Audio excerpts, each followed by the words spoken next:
Okay, so Uncharted is now out in the UK, and the movie brings Nathan Drake to the big screen. I'm aware that the film isn't out in the US yet, so if you want to learn our spoiler-free thoughts on it, then timecodes will be linked below. The end of the video should give you our general feelings without going into too much detail, but from here on out it's full spoilers ahead. If you enjoy the breakdown, then please hit the thumbs up button, and also don't forget to subscribe for videos like this every day. With that out of the way, a huge thank you for clicking this. Now let's get into Uncharted. There are places out there you can't find on any map. They're not gone. They're just lost. Okay, so though Uncharted isn't a direct adaptation of the games, it does cherry pick certain parts of them. This includes Nathan's origin, and like we learned in the fourth game, Nate grew up with his brother Sam in an orphanage overseen by nuns. Told that they were direct descendants of Sir Francis Drake, the pair became fascinated with history. After a run-in with the police, Sam ended up being a naughty dog, and he ran away from the orphanage, never to be seen again. However, he left a ring behind for his brother, which belonged to Drake, that I'm sure you'll recognise from the game series. This plays heavily into the post-credits scene, which we'll talk about later on in the video, and it definitely seems like they're setting up a sequel. Now, Nate spent 15 years on his own in New York, making a living through bartending, whilst also pickpocketing on the side. You've got to pick a pocket or two. One fateful night, he meets Victor Sullivan, an old friend of Sam's who'd worked with him and tried to track down the Magellan fortune. This is the largest amount of undiscovered gold in the world, and the key to finding it lies in two crucifix keys. Sully initially tells Drake that they can help find his brother, but it's revealed in the film that Victor thinks he's dead, and he's just really using Nate for his own ends. Sam used to write postcards to Nathan all of the time, and Sully believes that there's a secret he told him which will uncover the fortune. Much like the original game, Nate kinda goes back and forth over whether he should trust Sully or not, and at several points, the side characters say he must ask what really happened with Sam. Now, the pair set off to uncover the mystery of where the treasure is buried, and there are several key scenes that riff directly on the source material. The crucifix is held at an auction, and this somewhat pulls from the level in the fourth game titled Once a Thief. Much like the original title, Nate is tasked with cutting the power, and it's here that he meets the two main antagonists of the movie. The first is Moncada, a wealthy treasure hunter who's angered by his father's insistence that they give away their fortune because of the blood that was shed when making it. Obsessed with uncovering the Magellan gold, he hires two people to track this down, the first of these being Braddock. Now, she's a completely original character for the franchise, but she's heavily based on Nadine, who also appeared in the fourth entry. Braddock is a cold-blooded mercenary that's completely ruthless, and not only has she got up close and personal with Sully, it's also believed that she killed Sam.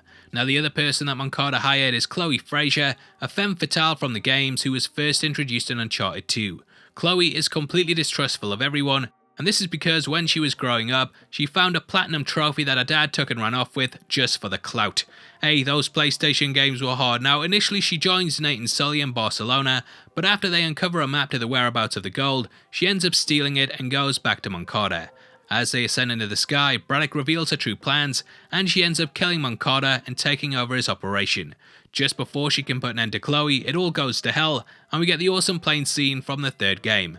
I was lucky enough to watch the film in IMAX, and this entire part completely blew me away.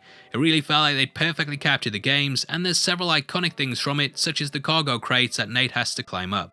During this time, Sully parachutes away, and Chloe ends up driving Moncada's car off the plane in order to escape. Now, in the original game, Nate ended up catching up to one of these crates, and he used the parachute on it to slow down his fall. Here though, he goes to the car, gets Chloe, and then the pair drop together before they swim to a resort on one of the neighbouring islands. You might recognise one of the guests here as being Nolan, who voiced Nathan in the game series. He even makes a joke about how he fell out of a plane once too, and it's one of my favourite cameos in a thing, well, ever. Now, poring over the maps, Nate realises that his brother wrote messages to him in the postcards in invisible ink. Using Sam's lidar, he manages to uncover them, and this item actually popped up at several points during the fourth game. Sam was somewhat retroactively added into the lore, but I do appreciate that they just hit the ground running with him here and showed him at the earliest possible opportunity. I never really liked how he was kinda crowbarred into the franchise, and when you think about it, Chloe was too. She appeared in the second game with us being told that she and Drake had history, but like with Sam, we see everything play out in chronological order. This is very much the same with Elena, who's completely missing from this movie, and we know from the game timeline that Nate doesn't meet her until long after he's met Chloe. Now the postcards point Nate to where the treasure is buried, and he somewhat leaves a test for Chloe to see whether she'll work with him or ditch him at the first available opportunity. She fails, and thus Drake heads off on his own. These moments on the speedboat feel like they're ripped directly from A Thief's End, and the climax of the movie takes place at a similar location to how that entry wrapped up.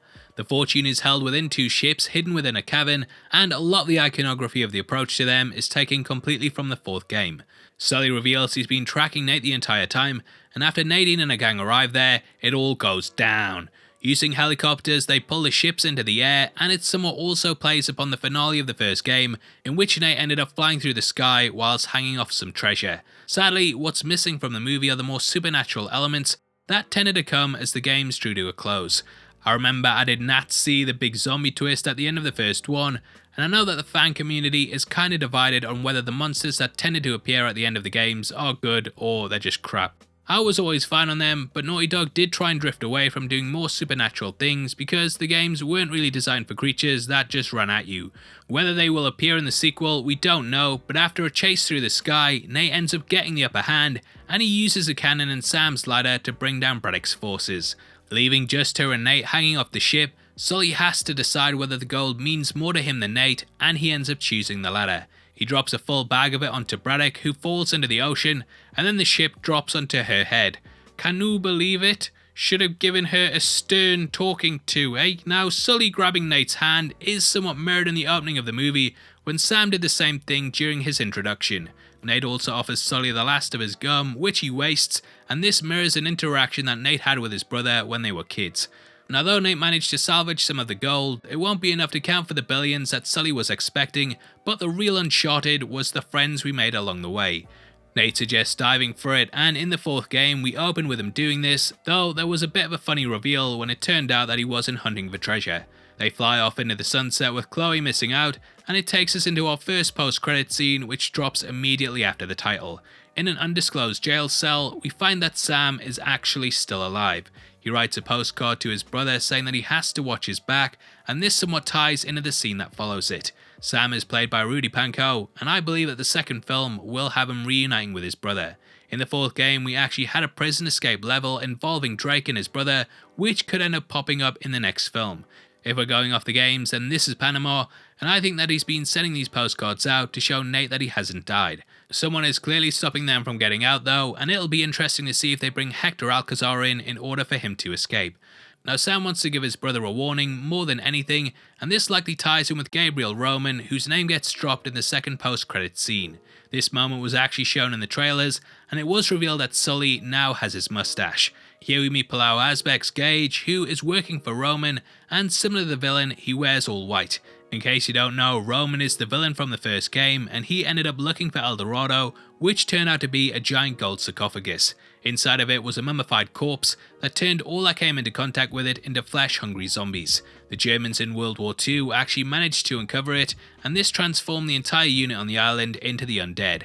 Everyone was completely unaware of this, and they thought it was just gold, but it turned out to be far more sinister. The second scene has a discussion about a map in it that was used by the Germans, and it's likely setting up the events of the first entry. Now both the pair look a lot closer to how they do in the games, and Sully even gets a cigar, whilst Nate has one of his classic t-shirts. This moment revolves highly around trying to buy Nate's ring, which is also riffing on the scene that opened up the third game. Sully and Drake escape the bar only to be stopped dead in their tracks, and who this could be, we just don't know. Potentially though, it is Eddie Raja, and there is a gold gun that's used in the scene, so it could be hinting towards him. Now that kind of takes me into the review section of the video, and though it's getting hated on, I actually quite like the movie. I'm a big Uncharted fan, and even bought a PS Vita just to play Golden Abyss. I think that they made the best Uncharted movie that they could make for a first outing, and though it does have some issues, overall it's still a fun ride. I'm someone who completely hated the casting when it was first announced, and to be honest, the trailers didn't really do much to change my mind. When the movie first opened on the plane scene and Holland started off, I cringed a bit and just thought that they completely dropped the ball in terms of getting the actors right. However, as the movie went on, I actually thought that he grew into the role, and come the end of it, I think that both Holland and Wahlberg managed to just fall into place really well together. They've got some great back and forth, and the movie does a good job of recapturing the exploration scenes where characters just walk about and have conversations. They also do the spectacles really well, and the plane scene is exactly as how good you'd expect it to be. Though Antonio Banderas does get underused, I think that Braddock is quite a good villain, but I do wish that we learn more about her history and got flashes of her attempting to kill Sam. The movie is pretty by the numbers, and if you've played any of the games, you'll see the plot points coming a mile off. They of course took heavily from Indiana Jones, and this movie even name drops him to let you know that it's ribbing from the iconic archaeologist too. Perhaps that's why they avoided bringing in the Nazis in this one, as it would lead to more comparisons, but out of all the Indy clones, I think this one ranks nearer the top. I actually prefer it way over Tomb Raider, and though it doesn't get everything right, it does get enough. What I'm saying is that the movie is fine. It's not going to break the internet, but it's also not bad, and it handles everything it tries to do quite well. As a fan of the game, I think they adapted the source material really well, and it didn't drop the ball on any of the action. Overall, Uncharted was a great ride, and it gets a 7 out of 10. Now, I'd of course love to hear your thoughts, so make sure you comment below and let me know. We're running a competition right now and giving away 3 copies of Dune on the 28th of Feb, and all you have to do to be in with a chance of winning is like the video, make sure you subscribe with notifications on, and drop a comment below with your thoughts on the film. We pick the comments at random at the end of the month, and the winners of the last one are on screen right now, so if that's you, then message me on Twitter at HeavySpoilers. If you want something else to watch, then make sure you check out our breakdown of the Book of Boba Fett, which will be linked on screen right now. Go over there, I've told you, what you're still doing here, get the hell out of here, you goddamn punk. You're still here, aren't you? Go, bye.